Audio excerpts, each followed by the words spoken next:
Boa noite. Lembrando que esse evento é formado por 4 encontros, que tem como objetivo também celebrar os 30 anos de existência do Núcleo de Estudos da Violência da USP. Então, compõe um ciclo de palestras, workshops, mesas redondas, que nós estamos desenvolvendo no decorrer deste ano. Jornalismo policial. Vocês estavam aqui no primeiro encontro e viram que o Marcelo Beraba colocou um painel sobre a história do jornalismo, principalmente centrando na realidade carioca e paulista. E hoje o Sérgio Adorno vai apresentar para nós o que seria a continuidade daquele discurso. O Marcelo Beraba contou a história desde o caso do Mineirinho, do bandido da Luz Vermelha até os atentados do PCC. E os atentados do PCC o mote, é o tema que inicia a palestra do Sérgio Adorno. Portanto, eu gostaria de chamá-lo. Sérgio Adorno, por favor. Pode começar a sua apresentação.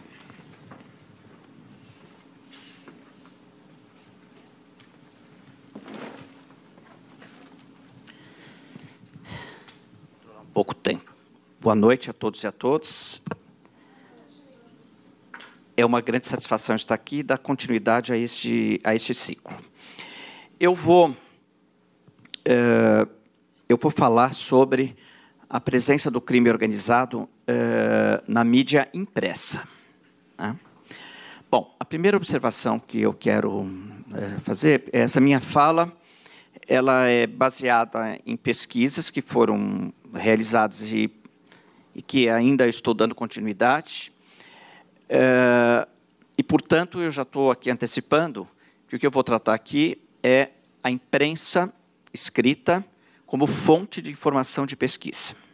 Tá? Quer dizer, eu vou pegar um outro ângulo que, propriamente dizendo, é pouco tratado quando se discute a questão, né, do papel da mídia e, sobretudo, da mídia escrita, não é?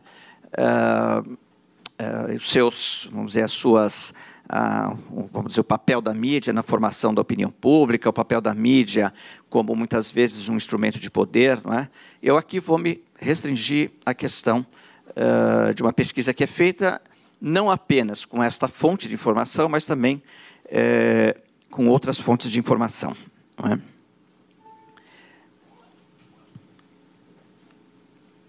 Eu dividi a minha exposição em 4 grandes blocos, né, que eu vou tentar desenvolver aqui. Né. Como eu falei, ela está... na primeira parte, eu vou falar um pouco da pesquisa e da imprensa como fonte de informação. Na segunda parte, eu vou falar sobre crime organizado e suas ações como objeto de conhecimento sociológico. Né. Terceira parte, eu vou falar das metodologias de investigação, como é que eu fui desenvolvendo a pesquisa, e na quarto bloco eu vou falar um pouco dos resultados dessa pesquisa. Durante muito tempo, eu acreditava que o problema do crime organizado, né, ou tal como nós, em geral, encontramos o crime organizado narrado na grande imprensa, né, era um problema do Rio de Janeiro. Eu achava que em São Paulo certamente havia crime organizado, né, mas que provavelmente, né, São Paulo era muito mais um local de passagem do tráfico, por exemplo, de drogas dos países produtores, né, particularmente a Colômbia, o Peru e a Bolívia, e também o Paraguai. A produção destinada à Europa e América do Norte passava necessariamente pelo porto, até pelo aeroporto, em direção à África, e da África em direção à Europa e aos Estados Unidos. Eram as rotas, de alguma maneira, conhecidas, né? Até que, em 2001, nós tivemos um grande acontecimento, não sei se vocês estão lembrados, num domingo, num dia dos pais, né? 29 estabelecimentos penitenciários, de uma maneira cronometrada, entram em rebelião, né? O assunto teve tamanho impacto a ponto de ser transmitido pelas nossas redes nacionais de comunicação e também internacionais, porque era uma operação absolutamente bem articulada, né? muito bem coordenada e que tinha produzido os seus efeitos imediatos, né? Quais sejam os efeitos imediatos? Mobilizar o governo do Estado para tentar, né, pôr um fim àquelas rebeliões, né? O que se seguiu nos dias vamos dizer, posteriores a esta grande paralisação, a esta grande rebelião nos presídios do Estado de São Paulo, foi as negociações do governo do Estado, através da Secretaria de Segurança Pública e através da Secretaria de Administração Penitenciária, no sentido de, não é, interromper aquele movimento e, claro, mediante o atendimento de algumas reivindicações. Pelo sim ou pelo não, eu, como sociólogo, disse, bom, é uma ilusão acreditar que o crime organizado é só no Rio de Janeiro, não é? Provavelmente temos hoje um crime articulado, enraizado, já está se enraizando nas prisões e que precisa ser melhor conhecido, não é? Claro que eu que tinha desenvolvido durante anos pesquisa nas prisões, sempre ouvi falar de movimentos coletivos, não é, que muitas vezes convergiam para rebeliões. Eu mesmo, em 1987, estava com uma equipe de pesquisa, né? Eu senti que o ambiente estava, vamos dizer, em estado de efervescência, né? E, em decorrência, eu saí com suspendi temporariamente a pesquisa, e uma semana depois teve uma rebelião, na qual morreram, uma rebelião na penitenciária do Estado, na qual morreram 30 presos internos, não é?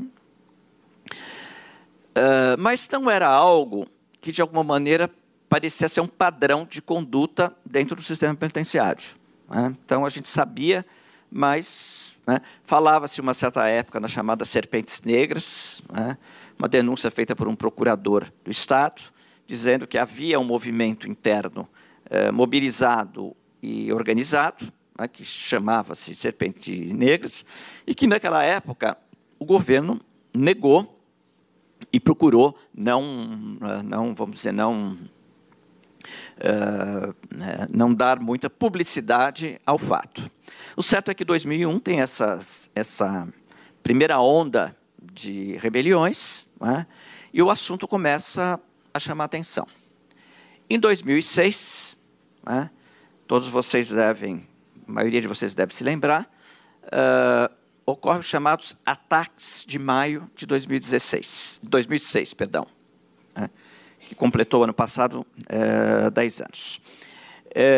Foi um movimento impressionante, né, mais de 400 mortos, né, incluindo civis e policiais, né, uma ação que, num primeiro momento, pegou de surpresa as autoridades, né, inclusive os policiais, que foram atacados logo no início, nos seus postos policiais, e que, como atitude de defesa, recuaram, e, ao serem recuados, na verdade, eles abriram espaço para que o movimento se alastrasse pela cidade. Vocês devem se lembrar que começaram ataques aos postos policiais, mas também a agências bancárias,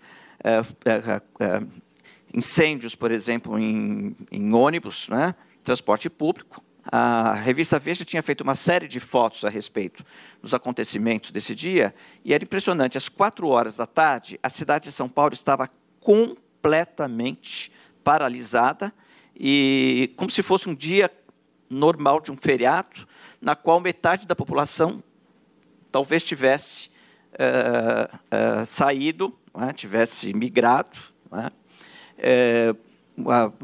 as rodoviárias, vamos dizer, estavam praticamente sem ônibus, não havia ninguém nos pontos de ônibus. Né?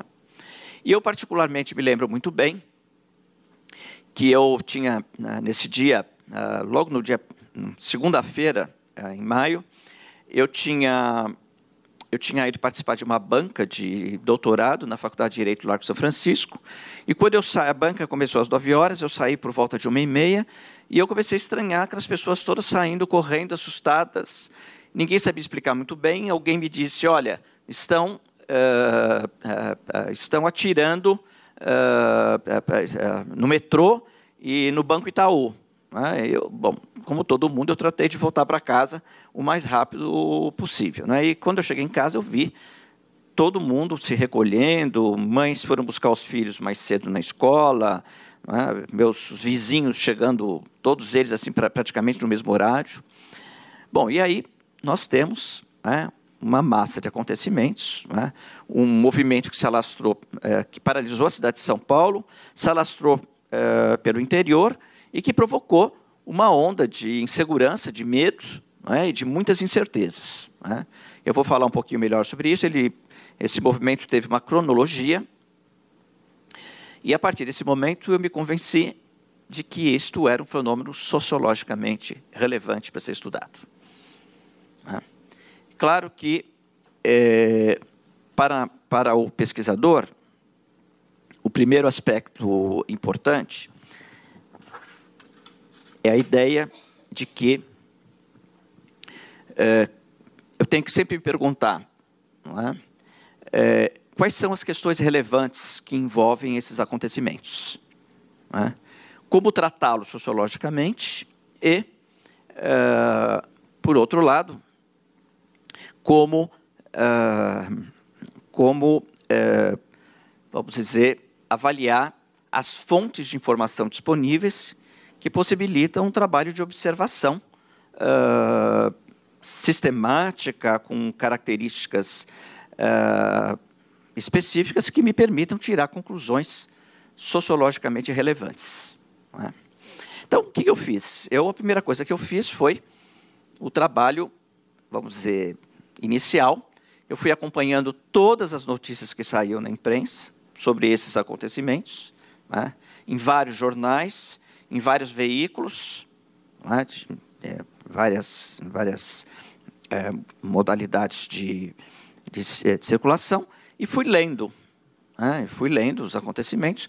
Claro que também, naquele momento, eu também fui, de certo modo, mobilizado pela mídia, não só impressa, mas a mídia eletrônica, televisiva, para intervir no debate. Porque o que aconteceu? Era um fenômeno tão novo em São Paulo que era preciso alguma explicação. Então, falavam juízes, falavam promotores, falavam delegados, falavam autoridades políticas de modo geral. E, claro, ouvia-se também cidadãos e cidadãs, na população em geral, e a academia, através dos seus pesquisadores, que de alguma maneira tinham alguma familiaridade com os temas do crime e da violência, eram chamados para explicar o que estava acontecendo. Nós também não tínhamos muito respostas, nós também não conseguíamos entender muito bem o que estava acontecendo. Então, foi a partir do impacto desses acontecimentos, eu comecei a ler as notícias, e o que me chamou muita atenção foi, portanto, o que eu chamaria de uma profusão discursiva a respeito dos acontecimentos. Por que tinham acontecido aquelas rebeliões, quem eram os seus líderes. Particularmente, a imprensa começou a falar muito de um líder, que era o Marcola. Então, eu queria saber quem era este personagem, o que ele fazia, onde ele estava, se ele estava preso ou se não estava preso. E outro aspecto muito importante é justamente, então, essa profusão de intervenções no debate público. A pergunta básica era isto, quer dizer, o que tinha acontecido no sistema de segurança pública que tinha permitido a possibilidade dessas rebeliões, que também foram sincronizadas, mas que daí alcançaram cerca de 70 presídios do estado de São Paulo, né? E que, de alguma maneira, tinha proporcionado esses ataques, né? Essas ondas de ataques, né? Então, a minha primeira pergunta como sociólogo é sempre esta, né? Que sociedade é esta que tornou possível a presença e o enraizamento do crime organizado entre nós? Essa é a minha pergunta. Quer dizer, como é que foi possível, em termos societários, né, que um grupo de criminosos, muitos deles condenados e recolhidos às prisões, tenham mobilizado recursos, inclusive modernos, através de celulares, né, através de centrais telefônicas, por exemplo, tivessem, de alguma maneira, provocado a paralisação da cidade de São Paulo. Então, foi essa a minha primeira pergunta, eu queria entender, né? E, para isso, eu preciso, primeiro, entender os acontecimentos, né? E, a partir do entendimento dos acontecimentos, entender quem são os personagens, os protagonistas, em que circunstâncias agiram, com que meios utilizaram, né? E quais foram os seus efeitos, ou, melhor dizendo, o encadeamento dos efeitos que produziram, então, a presença, né, cada vez mais significativa do chamado Primeiro Comando da Capital, o PCC, o crime organizado. Né? Então, foi por isso que eu me interessei. Eu elaborei 2 projetos, o primeiro chamado As Ondas de Maio dos Novos Ilegalismos, projeto financiado pelo CNPq, né? E esse projeto teve ele era um projeto de um período de tempo, pois ele teve uma continuidade chamada Cronologias do Crime Organizado de São Paulo, que também foi financiado pelo CNPq.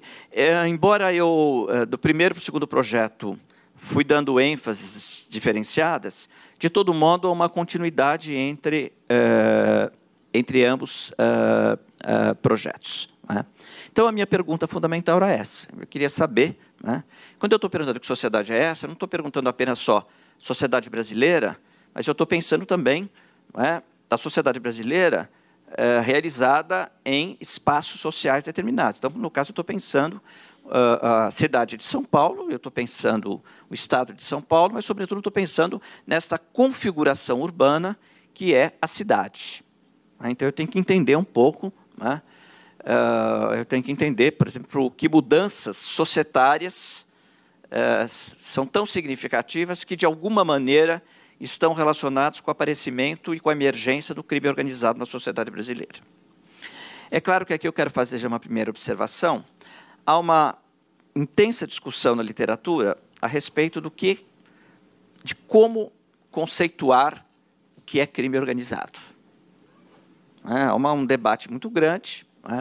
Claro, quando se fala em crime organizado é sinônimo de uma série de atividades ilegais que são praticadas com objetivos claros e explícitos, de obter renda, de mobilizar recursos de forma não contabilizada oficialmente, gerando fraude, fraude fiscal, principalmente. E nós sabemos que nós podemos encontrar essas modalidades organizadas, essa nova economia do crime, depois eu falo um pouquinho também melhor sobre isso, essa nova economia do crime, ela abrange não só o chamado tráfico de drogas ilegais, mas ela abrange também uma série de outras atividades. Então, por exemplo, mercadorias clandestinas, mercadorias ilegais, está chamada, grosso modo, que nós chamamos de pirataria. Ela abrange também, por exemplo, o mercado ilegal de órgãos humanos, o mercado ilegal de pessoas, que são muitas vezes vendidas e escravizadas, por exemplo, muitas vezes nas formas organizadas da prostituição. Ela abrange, por exemplo, comércio ilegal de pedras preciosas, comércio ilegal de peles, né? Então, o crime organizado não se aplica exclusivamente a uma modalidade, mas articula diferentes modalidades, né? Em geral, quando se fala em crime organizado, se fala num conjunto de atividades que são realizadas por um grupo de pessoas mediante, por exemplo, divisão de trabalho, né? Então, aqueles que são encarregados de fazer, por exemplo, a avaliação de terreno para o desenvolvimento de atividades ilegais, né? Aqueles que são, vamos dizer, que desenvolvem ou realizam determinadas tarefas. Então, por exemplo, dar um exemplo para vocês, o caso do chamado, vamos dizer, assalto a banco, né? Assalto a banco é uma das operações mais organizadas que se conhece no país. Então, por exemplo, muitas vezes um grupo de assaltantes, eles decidem, por razões as mais diversas, assaltar um banco em Recife, né? Então, inicialmente é feito um planejamento, né? Esse planejamento implica o quê? Que algumas pessoas sejam contratadas para observar o comportamento dos funcionários do banco e dos clientes. A hora de funcionamento, quem entra, quem sai, circulação de dinheiro, quer dizer, tudo isso é observado, né? Uma vez concluído esse estudo preliminar, né, começa a ser montado a parte, vamos dizer assim, mais executiva da operação. Então, você precisa de armas, né? Então, você precisa contactar o fornecedor de armas. Em geral, o fornecedor de armas, por incrível que pareça, está em São Paulo.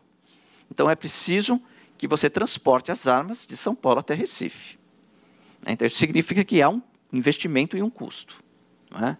Você precisa contratar pessoas que vão realizar a operação, né, que tenham habilidade de, por exemplo, sequestrar pessoas, constrangê-las, ameaçá-las, etc., etc., etc., né? E tudo, muitas vezes, é feito não só por uma conjugação de esforços de múltiplos atores, mas esses atores, em geral, não se conhecem entre si. Então, aqueles que fornecem as armas não conhecem aqueles que fizeram a observação, não conhecem aqueles que fizeram vamos dizer, a operação propriamente dita, né? Então, isso significa também que essa operação é uma operação coordenada e essa coordenação supõe, não é, hierarquias de comando, os que decidem e os que executam, né? Então, essas características, de certo modo, né, é o que a gente poderia dizer que caracterizam o que se poderia chamar de crime organizado, né? Agora, há um debate, porque, por exemplo, hoje, quando se pensa o crime organizado, vamos dizer, no tráfico de drogas no Brasil, é claro que ele não tem a mesma estrutura que tinham as máfias italianas nos Estados Unidos dos anos 20. Então, nas máfias italianas, você tinha certos traços que eram não só uma divisão de trabalho, mas você tinha também uma fidelidade marcada pela tradição e pelas origens, né, que não é um traço necessariamente perceptível, por exemplo, nas organizações tais como essa do primeiro comando da capital. Existe uma fidelidade, mas é uma fidelidade que é devida ao pertencimento ao mesmo espaço, por exemplo, espaço prisional, mas não necessariamente devido às origens de classe, ou origens regionais, ou algo do gênero, né? Então, é uma discussão. Eu não vou entrar aqui nos detalhes, né, se o conceito de crime organizado é aplicável ou não, né? De todo modo, eu tenho utilizado esse conceito porque, por enquanto, eu acho que ele me permite entender essas formas, que eu diria, organizadas de atividades ilegais, né? Agora, muitos preferem, em lugar do termo crime organizado, preferem adotar a terminologia de a nova economia do crime, né? Então, se nós olharmos, por exemplo, compararmos 3 ou 4 décadas atrás, nós veríamos, por exemplo, que a economia do crime era muito, vamos dizer assim, individualizada ou realizada por pequenas quadrilhas ou pequenos bandos locais, né?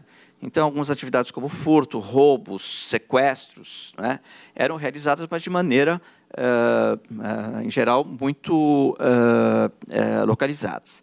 A nova economia do crime, ao que tudo indica, né, relacionada com essas atividades ilegais, elas emergem e se desenvolvem com a chamada globalização dos mercados. Né?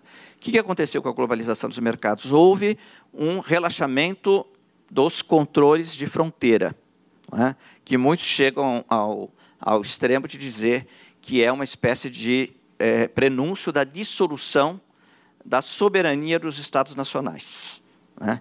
Então, a ideia de que as fronteiras ficam porosas, né? Os controles ficam muito flexíveis. Né? Quando os controles existem, na verdade, para ultrapassá-los é necessário pagar. Então, aí vem toda a questão da corrupção, vem toda a questão de você ter que ter um grupo de pessoas, muitas vezes um exército, armado para garantir o trânsito da droga, por exemplo, das mercadorias ilegais por territórios os mais diversos. Né?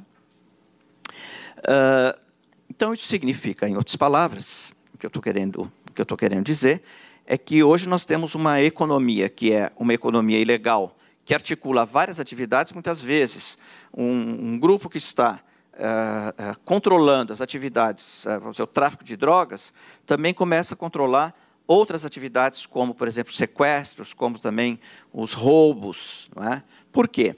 Porque esta economia é uma economia que lida com circulação monetária em cash. Né? Ainda que muitas vezes existem formas disfarçadas de operações bancárias, as chamadas operações de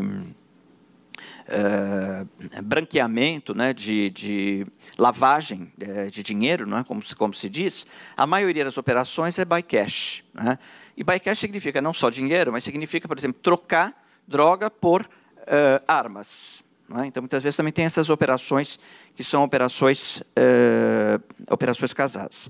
E você vai verificar que esta economia é uma economia que, de alguma maneira, articula diferentes países, diferentes regiões, né? Articula produtores, articula investidores, comerciantes, aqueles que põem a droga em circulação, articula consumidores. Né? Então, na verdade, é um circuito, um fluxo bastante complexo. Né? Isso significa também dizer que esta economia é uma economia no sentido sociológico, ou seja, ela não é só um fluxo de mercadorias, mas ela também envolve um fluxo de pessoas e relações sociais, inclusive relações de poder. Tá?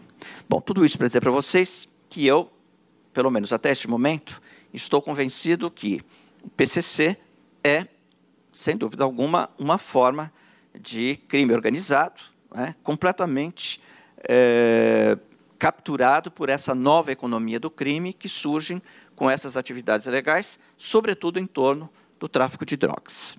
Tá? Bom, então, isso era para introduzir a vocês, introduzi-los nessa discussão sobre a pesquisa, o que é a pesquisa. Né? Ela foi, inicialmente, baseada nas informações extraídas da imprensa, sobretudo a grande imprensa nacional, não é? Porque era, na verdade, a informação mais acessível no momento, não é?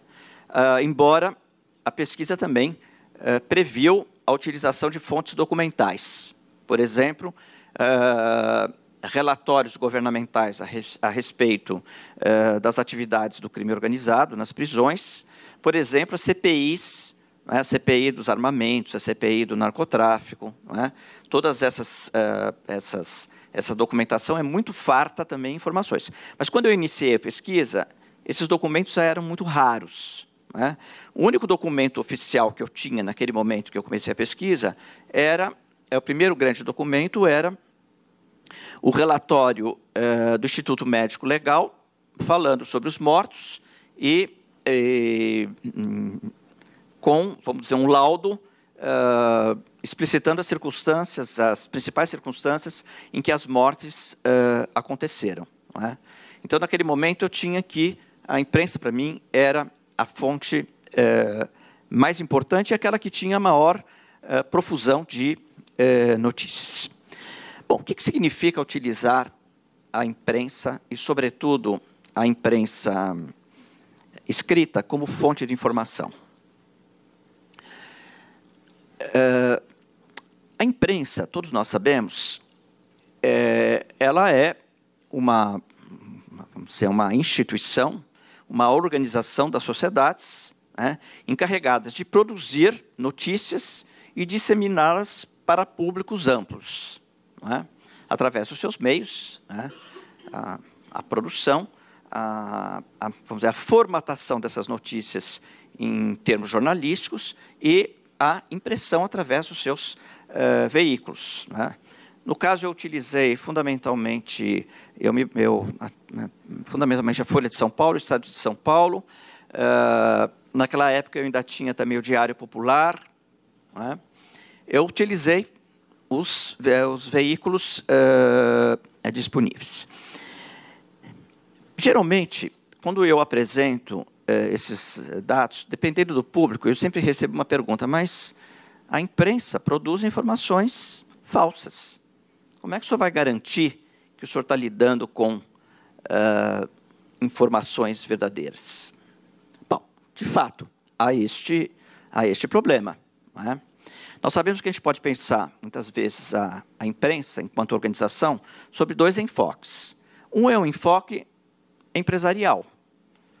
Né? Quer dizer, a imprensa, através das suas agências e através das suas empresas, né, elas produzem uma mercadoria chamada notícia que vai ao mercado consumidor.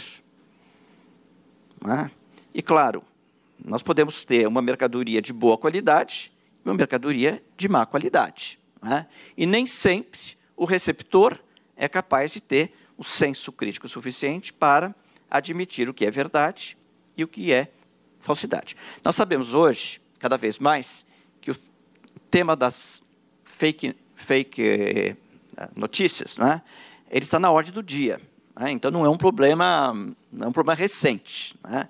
Mas hoje, cada vez mais, né, nós estamos vivendo essa situação de circulação de notícias que nós não sabemos se elas são verdadeiras ou se elas são falsas. Né? Então, um enfoque é o enfoque da mercadoria. Né? E, claro, na competição jornalística, tudo pode acontecer. Né? O segundo enfoque é que a imprensa é um órgão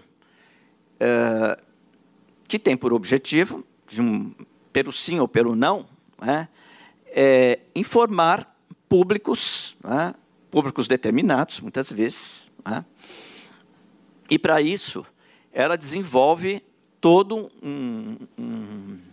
vamos dizer assim, uma linguagem, né, que poderíamos chamar de a linguagem jornalística, que implica transmitir uma notícia de um certo modo e com certos recursos. Né? Então, por exemplo, você nunca vai ler uma notícia que é um romance. Né? Quer dizer, a notícia tem que ser pontual, vai direto ao objetivo, um pouco das informações. Né? E, claro, os próprios jornalistas nas escolas de formação, eles são treinados a fazer edições. Né? E, ao fazerem edições, claro, eles selecionam aquilo que, na ótica da empresa e na ótica do jornalista, é importante. É como se ele dissesse, eu estou dizendo para o público o que ele é que tem que saber. Né? E, portanto, é ele que determina o que eu devo ler. Né? Então, esse é um problema. Quer dizer, ela é uma linguagem, e, como linguagem, ela tem virtudes e tem defeitos. Né? Então, a gente tem que considerar. Então, muitas vezes, eu tenho que considerar também os diferentes estilos narrativos e os diferentes gêneros de produção. Então, uma coisa é uma notícia que está num box, né? E outra coisa é uma matéria, né, que exigiu maiores esclarecimentos. Né? Outra coisa é uma notícia que é resultado de uma investigação jornalística. Né? Então, isto é um fato. E outra coisa é a notícia sendo trabalhada pelo editorial do jornal. Quando o jornal considera que o tema, a questão é de tamanha relevância, que ele expõe a sua opinião como sendo a opinião da agência noticiosa, da imprensa, para chegar até o público. Então, trabalhar com essa fonte também significa considerar que eu tenho que pensar quem fala, como fala e que narrativa apresenta o seu discurso. Então, não é uma fonte neutra, é uma fonte que precisa ser, de certo modo, saneada. A favor da imprensa, para trabalhar na minha pesquisa, eu tenho dois aspectos, dois fatos. Ainda que eu reconheça que é muito difícil avaliar o que é uma notícia falsa e uma notícia verdadeira, é possível que algumas notícias sejam inventadas. Ocorreu um homicídio num bairro, vamos dizer, distante, em que ninguém tem condições de saber se efetivamente aconteceu. Muitas vezes, de fato, o fato aconteceu. O jornalista não conseguiu investigar. Então, o que ele faz? Ele constrói uma narrativa sobre o fato. Ele diz como possivelmente teria acontecido. E é muito difícil para o pesquisador dizer, olha, isso é certo, isso é errado, isso está uma informação confiável, não é confiável. Então, claro, a imprensa, vamos dizer, o grau de confiabilidade dela deve ser sempre colocado em discussão. Mas eu tenho dois argumentos, ou três argumentos favoráveis. O primeiro deles é a acessibilidade dessa fonte de informação. Isso é uma fonte acessível, não só no dia a dia, mas também eu posso ir aos jornais, pegar os arquivos, aqueles, por exemplo,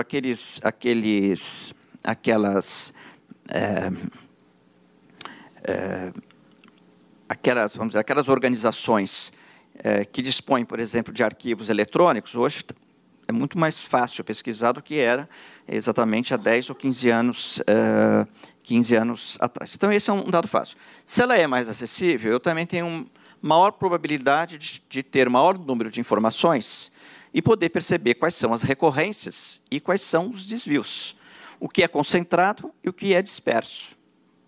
Então, eu diria o seguinte, se há um erro, possivelmente esse erro é constante. E se há verdade, essa verdade também é constante. Então, é uma suposição estatística, mas é possível que, se eu pudesse checar os acontecimentos, eu chegasse a um resultado mais ou menos dessa natureza.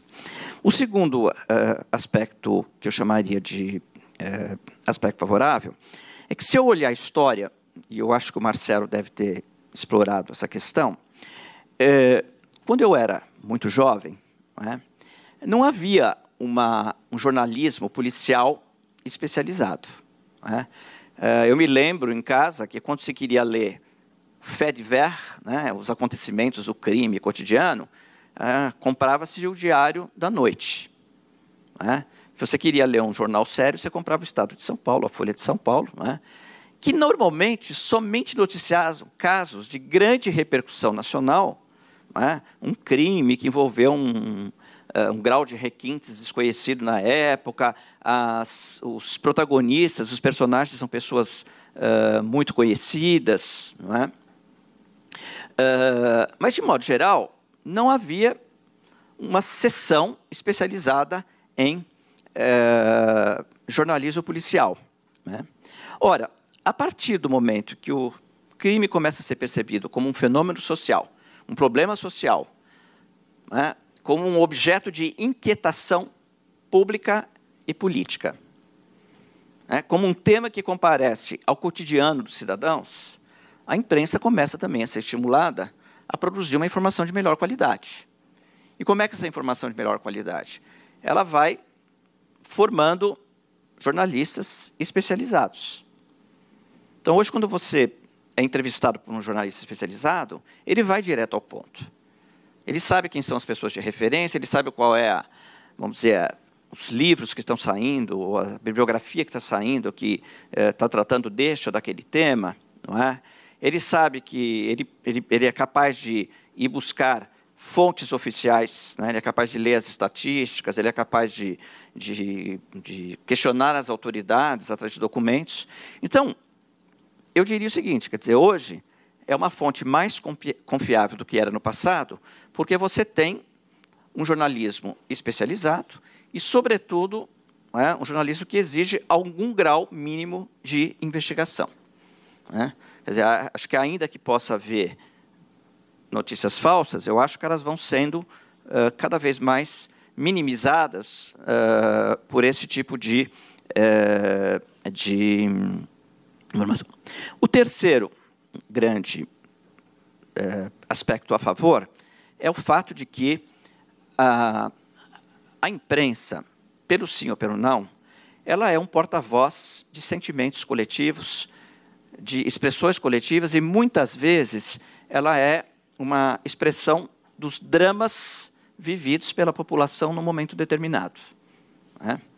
Então, por exemplo, quando eu comecei a pesquisar esse tema da violência, né, do crime, eu achava que havia uma espécie de como é que se diz, de uma inquietação, de uma exageração de sentimentos coletivos, porque os fatos não correspondiam a isto.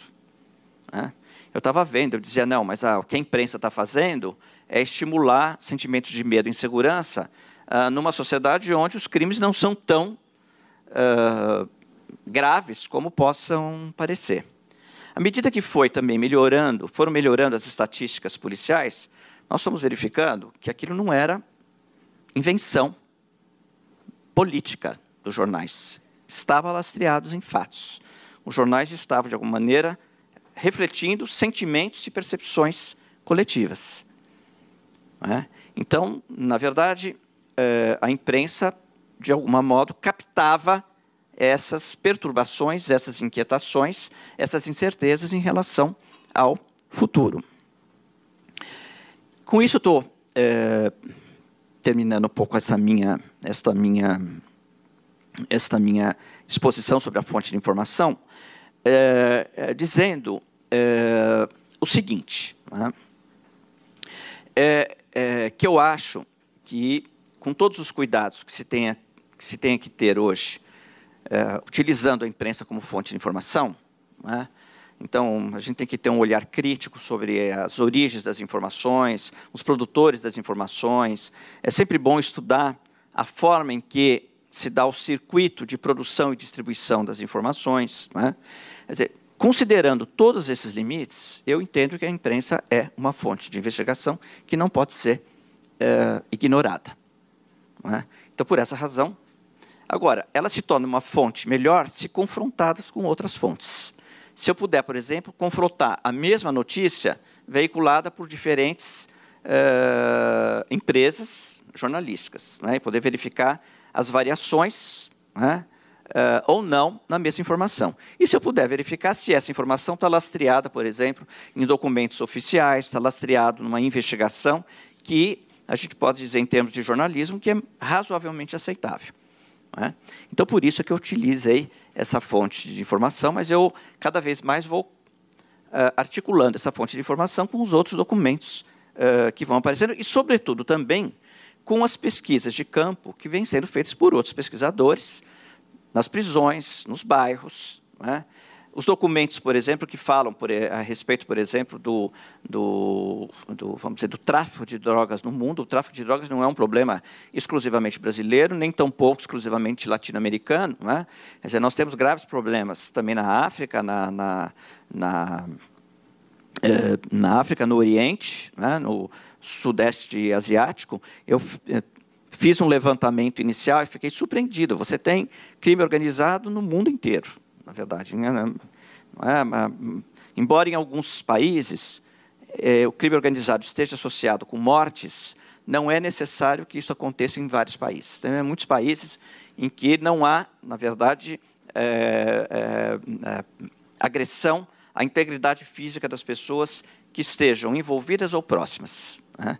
Até pode acontecer, mas não é vamos dizer, não é uma regra que isto aconteça. Então, por exemplo, o tráfico de drogas em alguns países europeus ele se realiza, a verdade é que tem momentos de conflito, de tensão, mas que não necessariamente levam ao emprego de armas e, como resultado do emprego de armas, as mortes. Né? Finalmente, a respeito da imprensa, eu devo dizer que a imprensa também, muitas vezes, ela faz uma narrativa dramática dos acontecimentos. Não é? Ela pinta os cenários, não é? De um modo, vamos dizer assim, mais grave do que possam parecer. Né? Então, por exemplo, vou dar um exemplo para vocês. A gente fala assim, os adolescentes estão saindo aí, estão matando todo mundo, não é? E cada vez mais jovens criminosos e criminosos violentos. Quando você pega as estatísticas, e você pega as estatísticas sérias, você vai verificar que o número de jovens que são autores de homicídios, comparativamente ao número de adultos, é muito menor. Então, tem uma dramatização que, na verdade, não é um problema da imprensa, mas é um certo sentimento que, muitas vezes, a própria imprensa... Ora, por outro lado, também tenho que reconhecer que a imprensa também não é uniforme, não é um espaço, vamos dizer assim, homogêneo. Não é?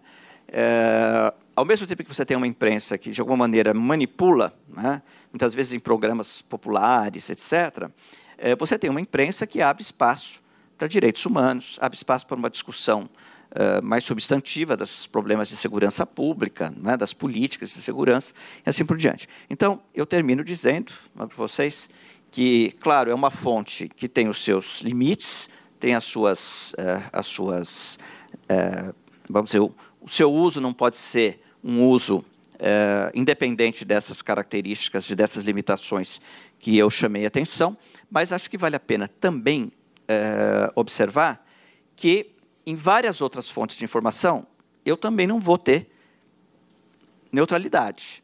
Documentos oficiais, né? Muitas vezes os governos eles emitem documentos, né, ocultando certas informações que lhe parecem desfavoráveis. Então, se eu disser que o documento oficial é a expressão da verdade, eu estou também me equivocando. Né? E assim, eu vou dizer, as estatísticas. Né? Uma vez eu estava fazendo, logo há muitos anos atrás, eu estava fazendo uma exposição falando sobre as tendências do crime, né, dos homicídios, dos roubos, e quando terminou, uma pessoa da plateia me pediu a palavra e disse assim, olha, eu sou investigador de polícia, eu queria dizer para o senhor que a sua pesquisa está toda errada. Minha pesquisa toda errada, como? Ele disse assim, não, porque a partir na época era o governo Maluf. O governo Maluf emitiu uma portaria que todo mês, toda delegacia tem que produzir X de boletins de ocorrência. Então, assim, se nós chegarmos no final do mês, nós não temos esse X, não fabricamos os boletins.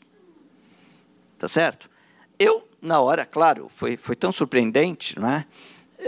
Claro que isso vai acontecer. A gente não vai ter condição de... coisa. Agora, eu acredito que hoje há mecanismos de controle que podem, de alguma maneira, neutralizar a recorrência habitual desses acontecimentos. Né? Bom, então, com isso, espero ter-os convencido de que é uma fonte de informação útil, aliás, não só para nós sociólogos, mas todos os historiadores, não é? Vários outros, né, na área de estudiosos de língua e literatura, todos eles usam muito a imprensa. A imprensa é, de fato, uma fonte importante de informação. Não é? Bom, vamos falar agora, e eu quero já ir, que de certo modo, eu já me antecipei, né? O crime organizado e suas ações com objeto de conhecimento sociológico. Né? Bom, quando eu comecei a estudar o que se chama de as ondas de ataques de maio de 2006, era uma profusão de informações, várias informações. Então, a primeira tarefa foi pôr essas informações numa certa ordem. Né? E a primeira ordem que me pareceu relevante era estabelecer uma cronologia dos acontecimentos. Claro que eu tenho cronologias que são de longa duração. Se eu for olhar, vamos dizer, os primeiros sinais de aparecimento do crime organizado nas prisões no estado de São Paulo, eu tenho que retroceder até os anos 80, até 1980. Pois eu vou mostrar para vocês. Eu começo a verificar que começam mobilizações coletivos de presos que, de alguma maneira, começam a desenvolver um potencial reivindicativo dentro das prisões. Não é? Agora, outra coisa é chamada cronologia conjuntural, na qual eu devo pensar no início do acontecimento e no fim do acontecimento. Quando o acontecimento se deslanchou e quando terminou. Não é? Então, a primeira coisa que eu fiz foi essa cronologia curta. Não é? Como é que o fenômeno se deslanchou e como o fenômeno encerrou. Não é? As ondas, elas começam em meados de maio de 2006. A curva mais aguda dos acontecimentos termina no dia 19 de maio. Começa no dia...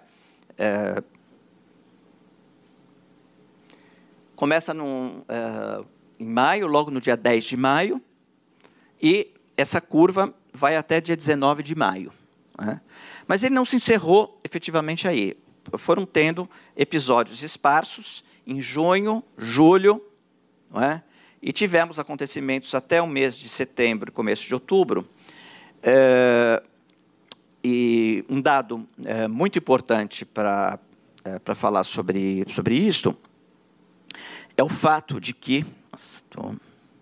é muito importante, é o fato de que ele, de fato, a data de encerramento se dá com, não sei se vocês se lembram, com aquele jornalista da Rede Globo que foi sequestrado próximo da Rede Globo.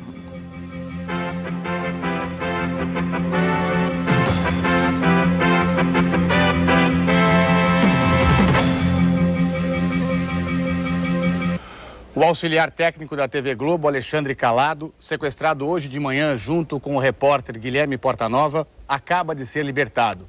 Os sequestradores o deixaram perto da emissora e deram a ele um DVD, dizendo que a condição para libertar com vida o repórter que está em poder deles é a divulgação na íntegra das imagens. Não sei se vocês se lembram, porque a cena de certo modo, bizarra, mas ela tinha um significado político. Eles se apresentam, todos eles encapuçados, como se fossem assim, pertencentes a uma rede terrorista, não é? Al-Qaeda ou coisa parecida, não é?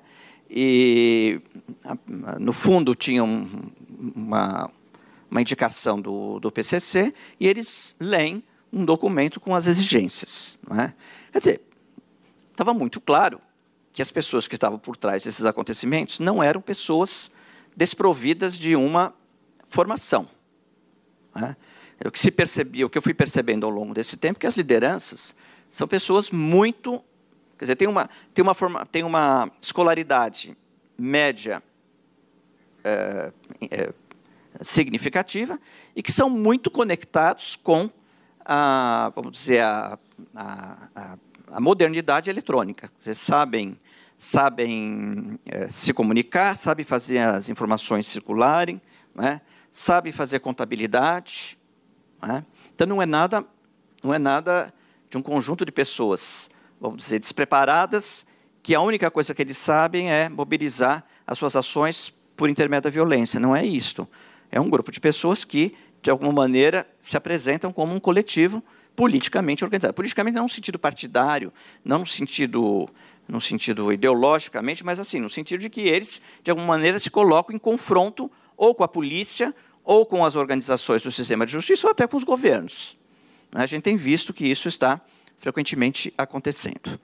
A cronologia começa, então, dia 10 de maio, e essa cronologia, vamos dizer, de maior intensidade, no dia 19 de maio.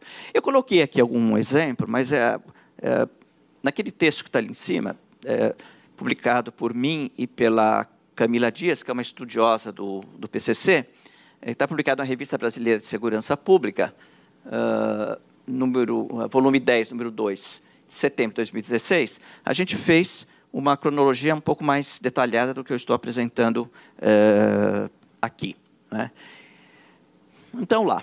explosão da crise, né, 10 de maio de 2006, 2 policiais civis paulistas, entre os quais o diretor do Departamento Estadual de Investigações Criminais, DEIC, prestaram depoimento em sessão reservada da Comissão Parlamentar de Inquérito, instaurada na Câmara dos Deputados para apurar o tráfico de armas. Não sei se vocês se lembram, eles foram chamados, eles fizeram o depoimento, esse depoimento foi gravado, e depois ele foi vendido para 2 advogados que advogavam para presos do PCC. Então, a mobilização se deu porque,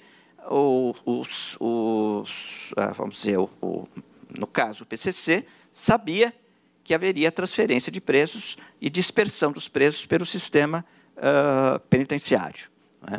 O dia 11 e 12 de maio, a cúpula do PCC é transferida para o prédio do DEIC, na capital.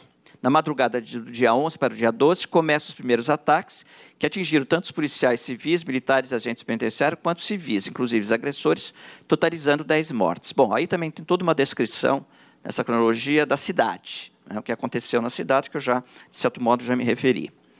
Dia 13 de maio, prosseguem os ataques da polícia, que se estendem a outros municípios do interior. São 52 ataques, 54 mortes e 27 rebeliões.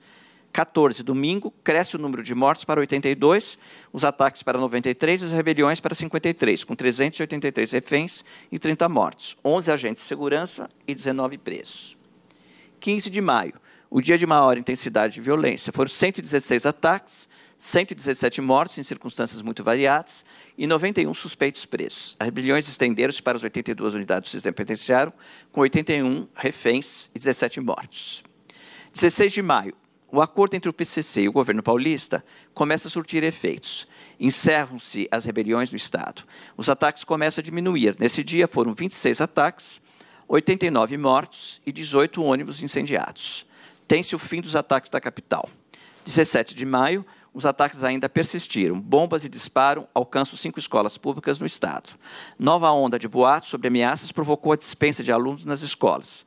A Justiça autorizou o isolamento do Marcola no regime diferenciado de detenção, RDD, acho que é isso.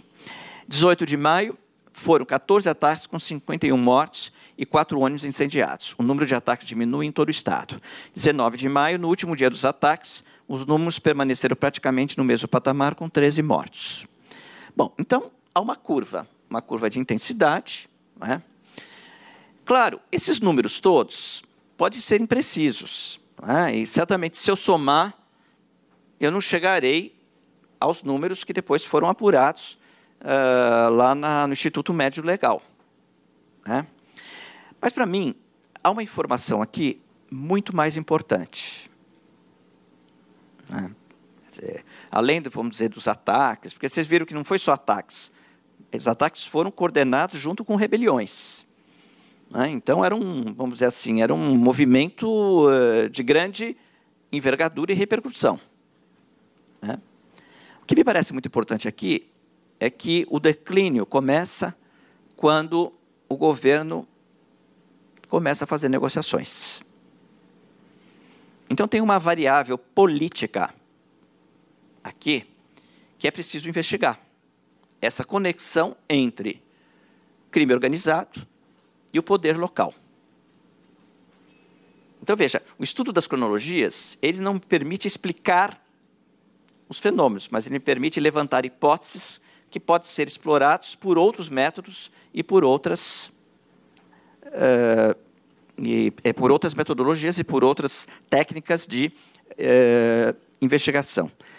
Então, isso significou para mim que eu tinha que fazer uma cronologia detalhada dos ataques do PCC e cruzar com a cronologia política da cidade e do Estado de São Paulo, para verificar se haveria alguns pontos de intercâmbio ou não. Então, a pesquisa, dali para frente, começou a ser uma pesquisa sobre cronologias cruzadas. Tá? Eu acho que não tenho muito tempo, então não vou explicar muito, vamos dizer, as virtudes e os limites de utilizar cronologias. Não há muita literatura, eu pesquisei a literatura nacional e internacional, e pensei que eu fosse encontrar entre os historiadores uma discussão intensa sobre cronologias e seus usos, mas, de modo geral, parece que os historiadores não dão muito atenção, né? O problema da cronologia para eles é o problema da datação de um tempo histórico determinado. Então, isso aqui, para mim, é importante, a intervenção do Estado, a natureza das ações, que são múltiplas, você não tem apenas uma, não são ataques em que você vitimiza policiais e civis.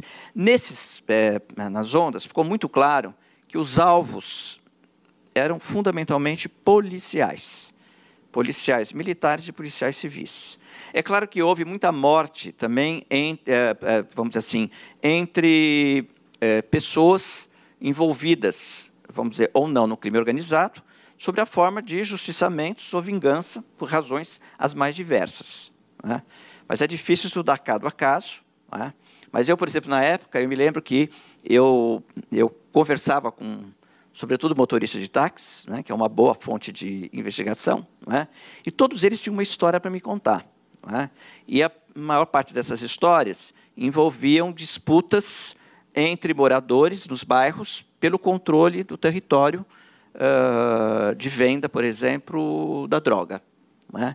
Então, neste emaranhado todo de acontecimentos, teve de tudo. Teve esta operação do PCC se confrontando com o poder oficial constituído, mas teve também uma série de vinganças laterais, o que significa que as cronologias lidam tanto com os grandes acontecimentos como os acontecimentos de menor repercussão, mas que também compõem o processo que nós, de alguma maneira, queremos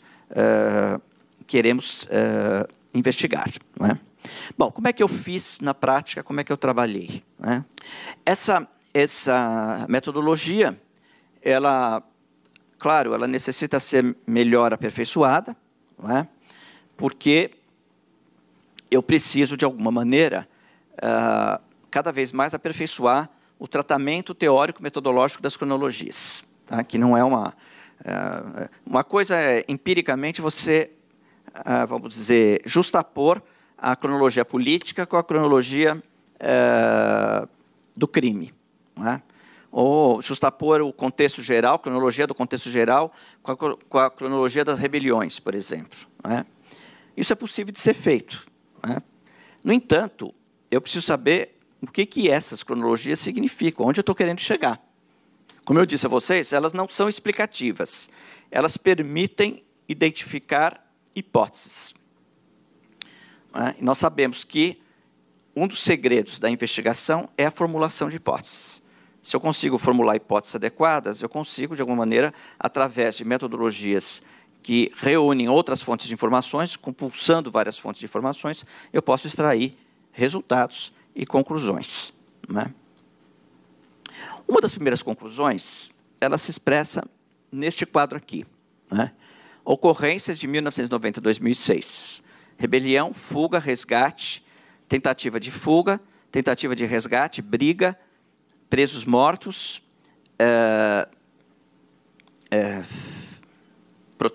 protesto, acho que é outro, né? E que me permite, de alguma maneira, verificar se essas curvas, né, o desenho dessas curvas, né? A gente pode ver, por exemplo, ali, rebelião, né? A gente tem a rebelião em azul, a gente vê em que momentos, não é? A gente tem os picos de rebelião, que são sempre crescentes, estão vendo? Depois tem uma queda, as rebeliões caem, até que, em 2006, elas têm um crescimento, não é? Então, por exemplo, eu posso estudar essas curvas e verificar, por exemplo, se o comportamento dessas curvas são coincidentes com as curvas das fugas, com as curvas das rebeliões e assim por diante, não é? Então, é o que eu posso ver aqui, por exemplo, não é? Rebelião e fuga, a gente pode ver que elas têm uma certa proximidade, não é?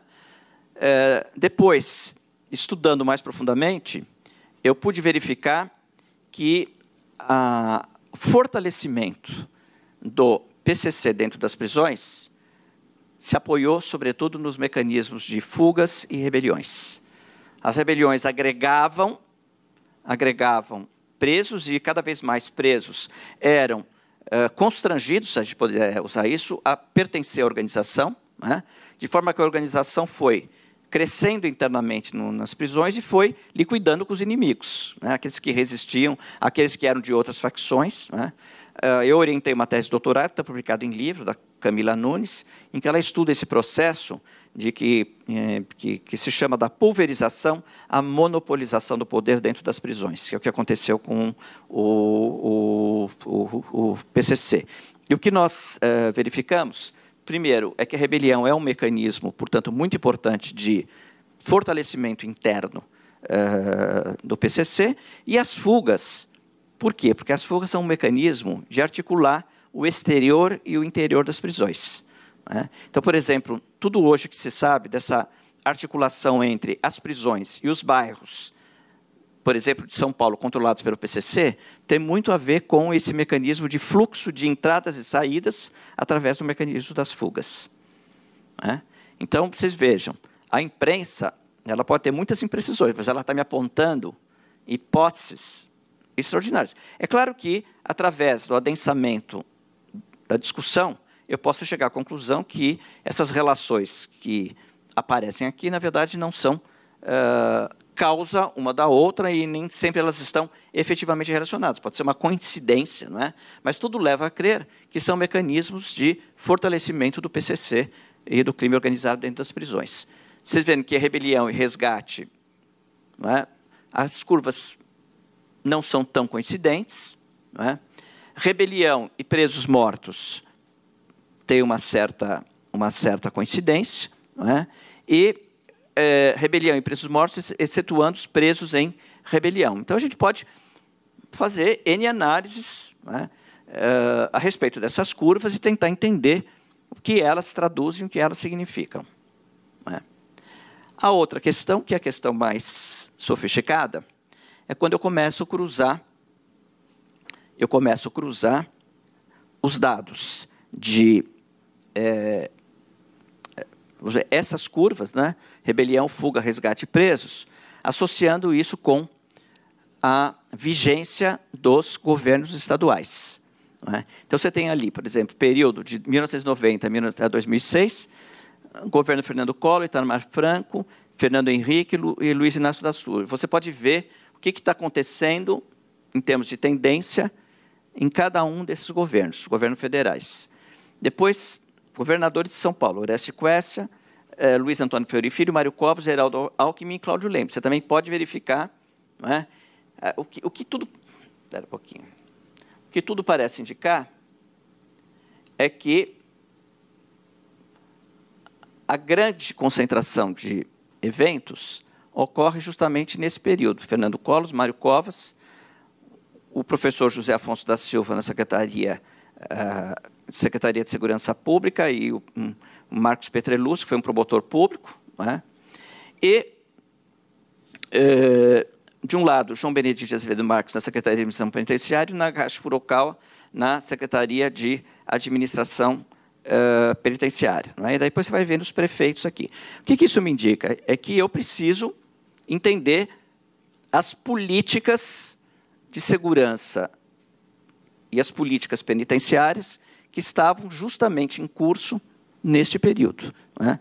Por quê? Porque, como nós pudemos também verificar, muitos desses acontecimentos eles eram estimulados com uma resistência a mudanças na política de segurança pública, formuladas, sobretudo, por esses governos após a chamada redemocratização. Então, tem uma correlação.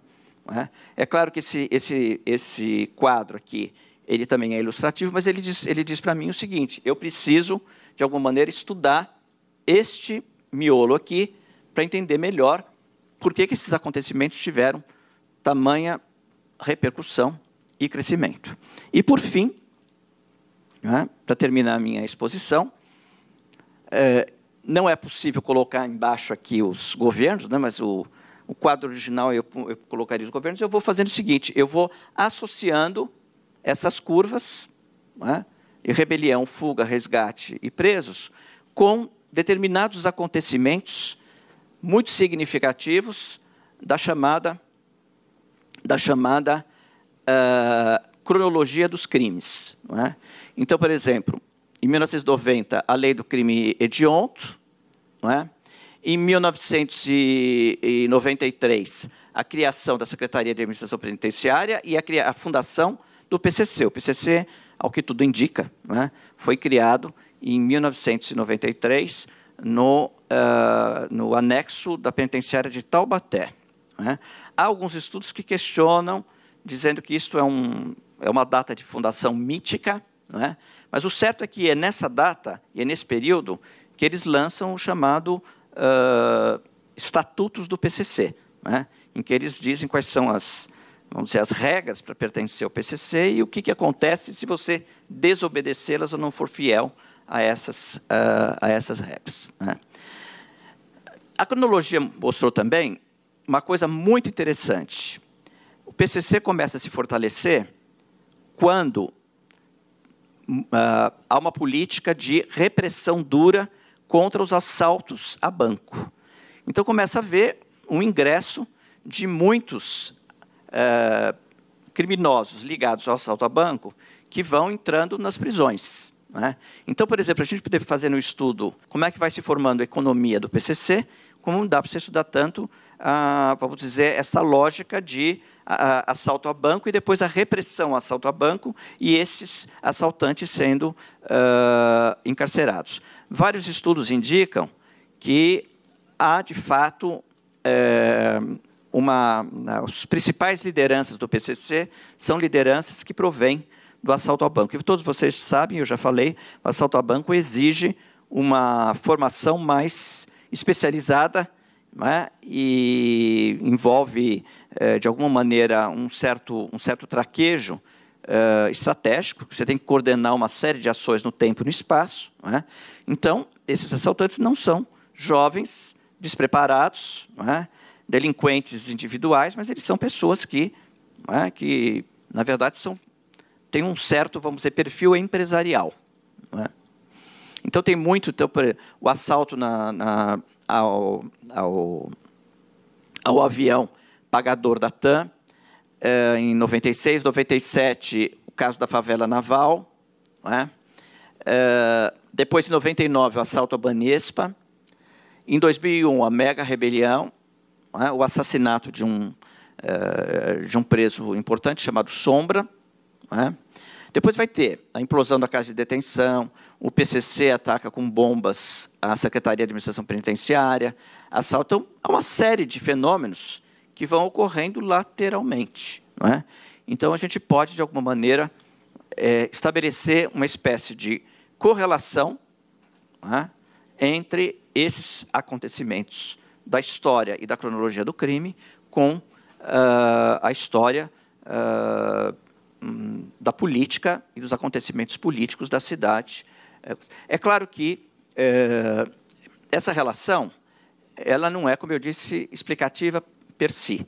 É necessário depois eu agregar as mutações que ocorrem na economia do crime.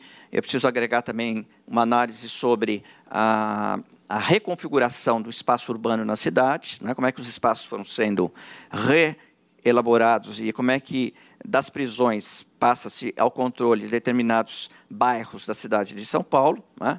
Então, é um processo complexo de análise e de explicação. De todo modo, ele já sugere uma série de pistas.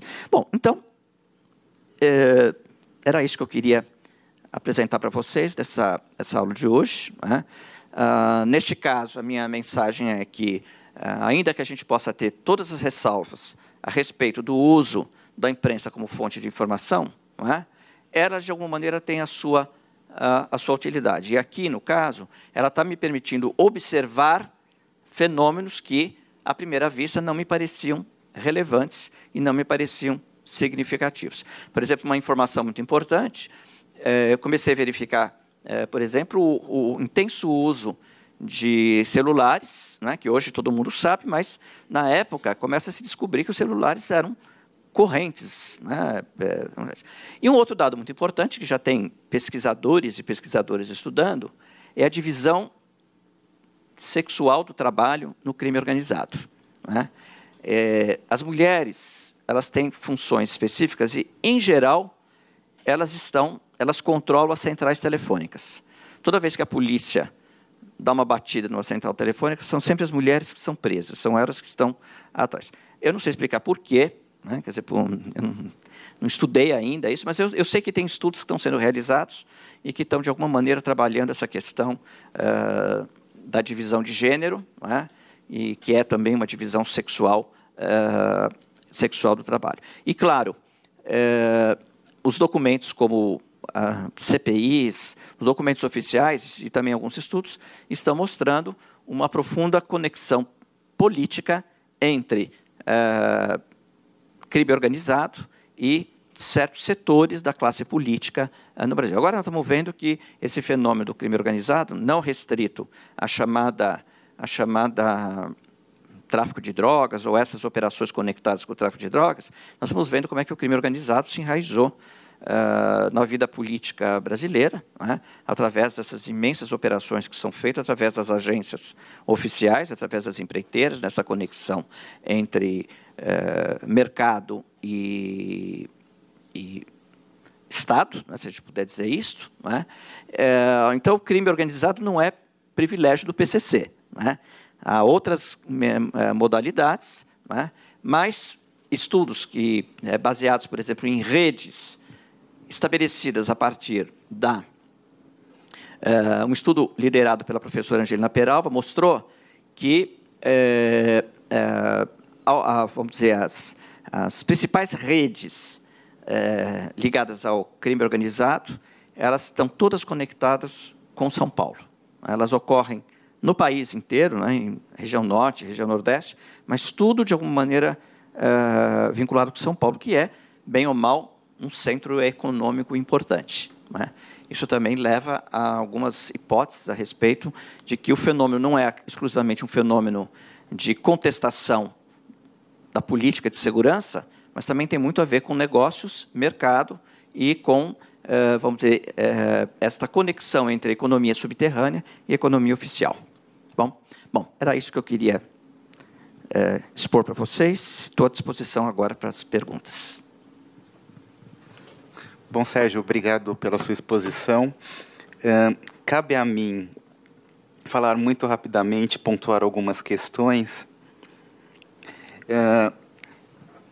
Eu fui responsável por reunir esses pesquisadores, então cabe a mim elogiá-los de certa maneira, mas também cabe a mim questioná-los sobre alguns pontos.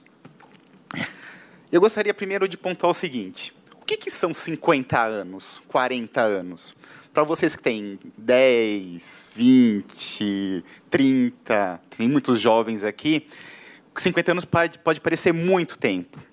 Mas pensem o seguinte: meados da década de 70, violência, crime urbano não é um assunto relevante. Não é um assunto relevante para as autoridades, não é um assunto relevante para o grupo acadêmico. 10 anos depois, é um dos temas mais relevantes. Meados da década de 80, não há a menor dúvida, segurança pública é um problema de Estado. 10 anos depois, não há dúvida, o Estado apenas não é suficiente para cuidar do problema de segurança pública. Eu preciso pensar na segurança pública em todas as suas instâncias políticas, municipal, estadual e federal, e a sociedade civil é fundamental dentro dessa equação. Meados da década de 90, crime organizado, São Paulo é um problema? Não se achava um problema. No Rio de Janeiro já era. 10 anos depois, uma facção criminosa para a cidade de São Paulo. Se vocês observarem muito do que o Sérgio Adorno falou, parece que as coisas acontecem em períodos. Um período que pode ser relacionado, por exemplo, a um governador, a alguma pessoa que é colocada na Secretaria de Segurança, ou um grande marco, como, por exemplo, a Constituição de 88, ou uma grande rebelião em 2001. Mas será que a gente pode pensar desta maneira em períodos? Pensem o seguinte: 2007, um ano depois dos atentados do PCC, o Sérgio Adorno, em conjunto com Fernando Sala, escrevem um artigo. Nesse artigo, eles relatam o seguinte. Bom, observando apenas um ano depois, eles relatam que as autoridades muitas vezes, discordavam sobre aquilo que eles falavam. E a sociedade civil, os cidadãos, o que eles falavam? Analisando, por exemplo, painéis como carta ao leitor de muitos jornais, ficava evidente que o que eles expressavam era medo. E todo esse medo era sustentado por sua realidade pessoal. Muitas pessoas falavam, por exemplo, no meu bairro é assim, eu passei por isso. E os acadêmicos, agora eu colocando eu como especialista dentro, o que eles falavam naquele momento? Bom, no artigo, Sérgio Adorno relata que muito pouco se conhecia sobre Marcola e PCC naquele momento. Vejam como toda essa discussão é recente. E vejam, vocês que estão interessados na questão do jornalismo, entram nessa equação.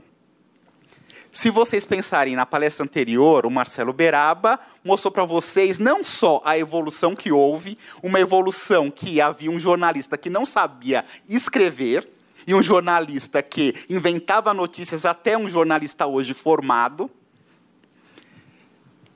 O Sérgio Adorno apresenta este painel, e o Bruno Paz Manso, que fará a próxima palestra, vai dizer o que para vocês? Olha, são diferentes contextos. No primeiro contexto, ele vai colocar um jornalista que tinha um papel muito específico, e ele vai falar de um jornalista hoje que tem um papel político e econômico fundamental.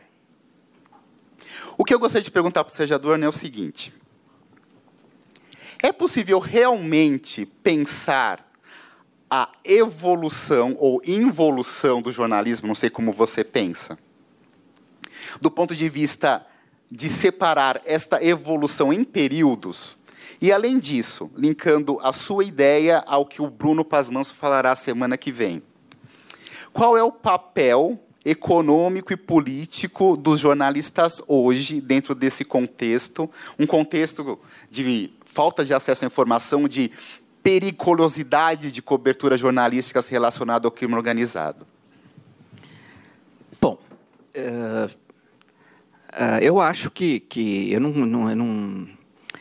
não conheço a história do jornalismo, portanto, seria difícil eu fazer aqui vamos dizer, uma cesura, dizer, olha, de período de tanto a tanto nós vamos ter um tipo de imprensa, depois outro, não é?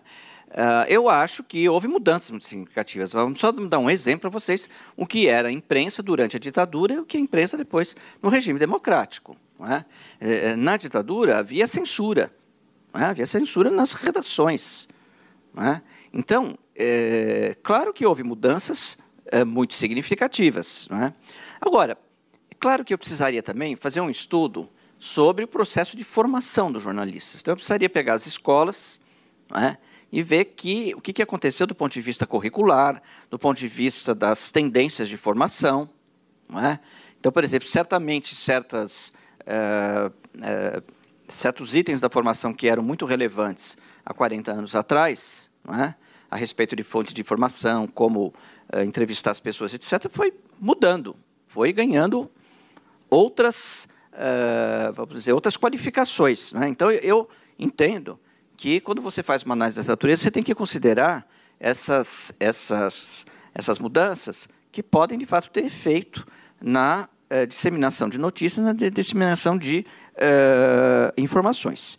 Eu acho que os jornalistas e, vamos dizer, a mídia, de modo geral, em particular a mídia impressa, era desde, vamos dizer, se eu pegar, por exemplo, um clássico estudo do Nelson Werneck Sodré sobre a história da imprensa no Brasil, quer dizer, a imprensa já tinha um papel político.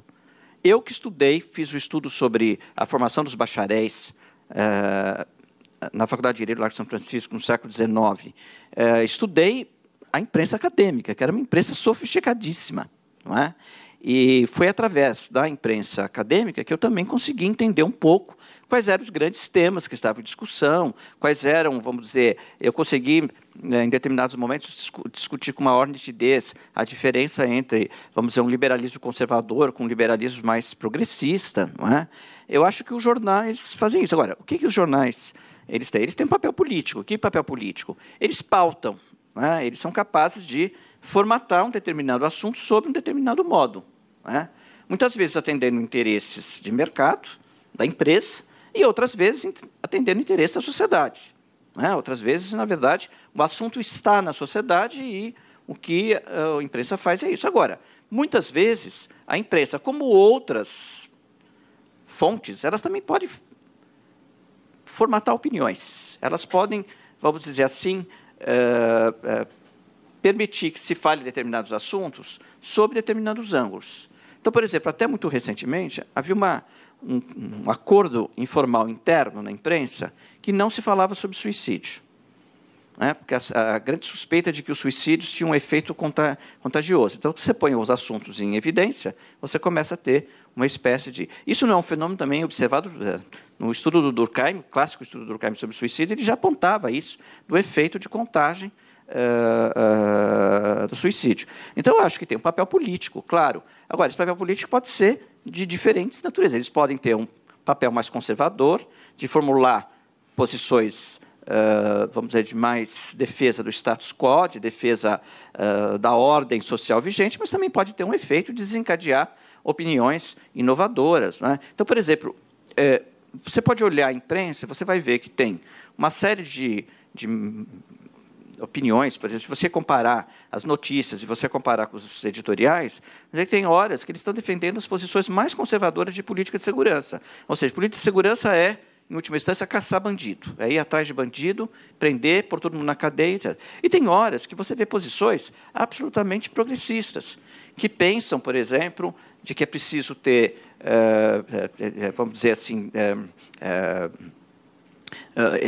evitar a concentração da pena na pena de prisão, é preciso ter penas alternativas, é preciso ter recursos humanos mais adequados. Não é? Então, eu acho que você não pode nem condenar e nem, vamos dizer, glorificar a imprensa nesse sentido. Você tem que ter uma atitude, no fundo, de um certo olhar distante quando você analisa. Embora a neutralidade absoluta nunca exista, a gente sabe disso, mas você tem que ter uma posição mais ou menos equidistante, tentar entender os fatos tais como são. Não é? Como toda instituição, nenhuma instituição, a não ser as instituições, muitas vezes, por exemplo, as Forças Armadas, o Exército, são instituições que se apresentam publicamente como instituições muito homogêneas, com muito controle da sua imagem pública, etc. Nós sabemos que elas não são exatamente assim, mas, publicamente, a sensação que você tem é de uma coesão, né? Mas a história das instituições é uma história permanente de tensões, é uma história permanente muitas vezes, de uma heterogeneidade. Então, quando se vai trabalhar com esta fonte de informação, você tem que considerar que ela também é um mix de interesses e de opiniões e de representações as mais diversas. Né? Então, eu não posso condenar tudo, né? Dizer que tudo é manipulação, que tudo é, na verdade, ideologia, etc., etc., como eu também não posso ter uma posição complacente de achar que a imprensa é o grande veículo de expressão, de liberdade e assim por diante. Né? Eu acho que precisa ter uma posição. Agora, que os jornalistas, desde sempre, têm uma posição, vamos dizer, têm um papel, não digo posição, têm um papel político a desempenhar, eles têm. Eles são formadores de opinião. Né? Desde a Revolução Francesa se sabe, né, que a imprensa tinha um papel de formação da opinião pública, ainda que você possa até discutir o que seja opinião pública, mas ela teve um papel muito importante.